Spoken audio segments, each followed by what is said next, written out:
안녕하세요, 유예거입니다. 오늘 주제는 나이 30에 iOS 개발자 가능할까인데요.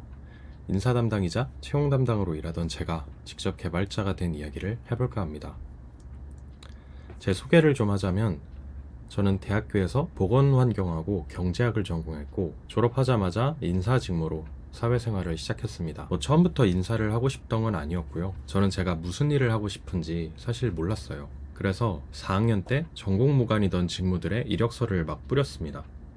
전공 무관인 직무들 뭐가 있나요? 대표적인 게 마케팅, 인사, 영업기획 같은 것들이죠. 그러다 송도에 있는 유명한 제약회사 인사팀에 면접을 보러 가게 됐는데 제가 그냥 면접을 잘 봤습니다. 그래서 HR 커리어를 시작하게 됐습니다. 그 후로는 IT 기업도 다녀보고 AI 스타트업에서 테크 리크루터도 해보고 개발자 채용에 특화된 포지션이죠. 마지막으론 유명한 개발 부트캠프에서 커리어 코치로 일하기도 했습니다. 예비 개발자들한테 취업 관련 강의를 해주고 취업을 도와주는 일이에요. 이렇게 다양한 일을 대학교 졸업 후에 총 5년 정도 했습니다. 꽤 많은 시간을 인사 담당자로 일했지만 느낀 점이 있어요. 물론 좋은 일도 많았지만 개인적으로는 안 좋은 점이 더 많았어요. 먼저 제조산업 쪽 HR은 보수적이고 꼰대 아저씨들이 많아요. 직장 내 괴롭힘도 은근히 있기 때문에 스트레스를 정말 많이 받았어요. 막상 IT 쪽으로 와보니까 자유롭긴 한데 사내에서 HR의 포지션이 좀 애매하더라고요. 쉽게 말하면 을이었죠. 물론 제가 갑의 포지션에서 일하고 싶었기 때문은 아니에요. 그냥 다른 직원들을 서포팅 해주기만 하는 그런 일이 재미가 없었던 것 같아요. 전문성 관점에서 생각해봐도 노무나 평가 업무가 아니면 딱히 전문적이라는 느낌은 안 들었습니다.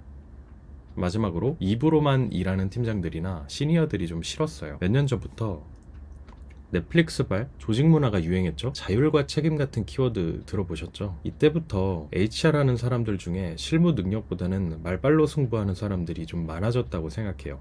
실무 사례보다는 누가 더 문화나 가치에 대한 그럴싸한 말을 할 수 있는지가 링크드인 피드를 꽉 채우더라고요. 어쨌든 이런 일을 하면서 일종의 현타가 찾아오게 됐고 저는 직업을 바꾸고 싶다는 결심을 합니다. 저는 개발 부트캠프에서도 일해봤는데요. 커리어 코칭을 하면서 체감으로도 데이터적으로도 증명된 것들이 있어요. 대표적으로 아래 3가지입니다. 하나씩 볼게요. 먼저 동기부여가 강한 사람들이 잘 돼요. 당연히 그렇겠죠? 잠깐 개발이란 걸 배워볼까? 그렇게 생각하면서 들어오는 사람하고 당장 개발자가 너무 하고 싶은 사람하고는 다르겠죠. 그리고 소통 능력. 소통이 안 중요한 일은 없겠지만 개발자들도 이게 엄청 중요하더라고요. 다른 개발자랑 협업하는 것도 그렇지만 일단 면접을 잘 보거든요. 마지막으로 좀 불편한 진실이지만 과거에 무슨 일을 했던지 자기 분야에서 성과를 냈던 사람들이 커리어 전환도 잘합니다. 여기서 성과란 무엇일까요?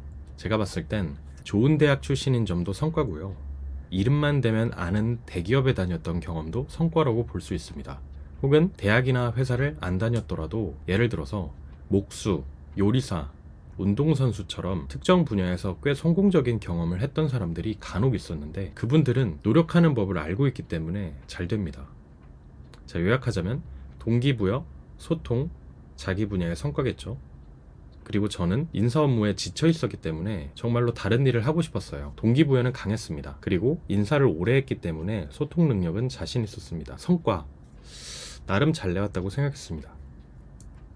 결론적으로 나라고 못할 게 없다 라고 판단했습니다. 개발자가 되기로 했다면 이제 어떤 개발자가 될지 생각해 봐야겠죠. 전 이렇게 생각했습니다. 웹 개발자는 국비 지원이 정말 넉넉하게 풀렸어요. 그래서 요즘엔 자기 돈 한 푼 안 내고도 웹 개발자 될 수 있어요. 근데 그만큼 시장에 공급이 정말 많아졌어요. 어리고 똑똑한 친구들이 많겠죠. 저는 비전공자에 나이도 30이 넘었기 때문에 경쟁자가 많은 곳은 피하고 싶었습니다. 두 번째는 요즘 핫한 인공지능 데이터 얘기해 볼게요. 이쪽도 대략 2021년부터 국비 지원이 많이 풀렸습니다. 정부에서는 우리나라가 인공지능 개발자 숫자가 부족하다.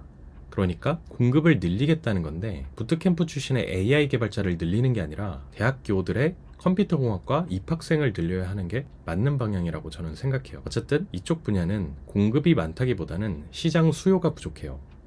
부트캠프로 AI 공부해도 막상 취업할 곳이 좀 부족합니다. 그렇다면 저는 뭐가 하고 싶은 걸까요? 저는 직접 화면을 그리고 많은 사람들이 사용할 수 있는 서비스를 만들고 싶었어요. 동시에 시장에 공급되는 인력이 많지 않고 규모는 커지고 있는 그런 분야를 원했습니다. 그래서 저는 애플의 iOS 도메인을 선택했습니다. 자, iOS 개발자가 되기로 선택했으면 공부는 어떻게 해야 할까요? 저는 퇴사하고 100% 개발 공부만 하기로 했습니다. 1년 정도 데드라인을 잡고 완전 몰입하기 위해서요. 그리고 독학보다는 부트캠프를 들어갔습니다. iOS를 가르쳐주는 부트캠프가 국내 거의 없어요. 네이버 북캠이랑 야구 아카데미, 코드스쿼드 정도가 있었는데 최근에 정부 지원의 새싹, 그리고 애플이 직접 운영하는 포항의 애플 아카데미 정도가 있습니다. 저는 이 5군데 중에서 하나를 다녔고요. 공부 방법은 겁나 열심히 해야 됩니다. 마음가짐과 태도가 중요하겠죠. 사실 너무 뻔한 말이니까 예시를 좀 들어볼게요. 제가 정말 좋아하는 드라마 미생에서 장그래가 처음 회사에 들어가서 인정을 못 받고 혼만 나요. 왜냐면 회사에 흔한 게 열심히 하는 사람들이기 때문이죠. 장그래가 여기서 제 노력은 다릅니다. 질이요. 그리고 양도요. 라고 어필하죠. 스마트하게 공부하면서도 남들보다 많이 공부해야 한다는 뜻입니다. 저는 21년 8월에 퇴사하고 스위프트 문법 공부를 처음 시작했습니다. 약 2달 공부한 뒤에 6개월짜리 부트캠프를 시작했고 22년 4월에 수료하고 본격적으로 취업 준비를 시작했습니다. 개인 프로젝트를 하나 만들고 각종 iOS 면접 질문들을 공부했습니다. 그리고 얼마 전인 6월에 신입 iOS 개발자로 취업에 성공했습니다.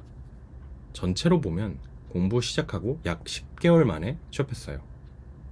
이 살기 어려운 대한민국에서 약 1년의 시간만 투자해서 iOS 개발자가 될 수 있다는 건 아주 수지 맞는 장사라고 생각합니다. 물론 자신의 상황과 자금적 여유, 전략을 잘 짜야겠지만요. 앞으로는 이런 세부 주제들에 대해서 영상을 나눠서 업로드하려고 합니다. 개발자한테 소통 능력이 중요하다 하는데 도대체 왜 중요한 것인지, 그리고 그 능력은 어떻게 키울 수 있는지 구체적으로 얘기해 볼 거고요. 부트캠프라는 곳이 같이 공부하는 친구들이 30명씩은 있는 곳이잖아요. 소중한 동료들이기도 하지만 수료하고 취준할 때는 경쟁자들이 되기도 합니다.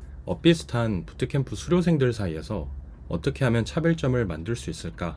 제가 노력했던 방법을 공유해보려 합니다. 그리고 요즘 iOS 개발자라면 갈등하는 주제인 UIKit과 스위프트 UI, 줄여서 수유 사이에서 어떤 프레임워크를 선택해야 할지에 대해서 제 의견을 얘기해보려고 합니다.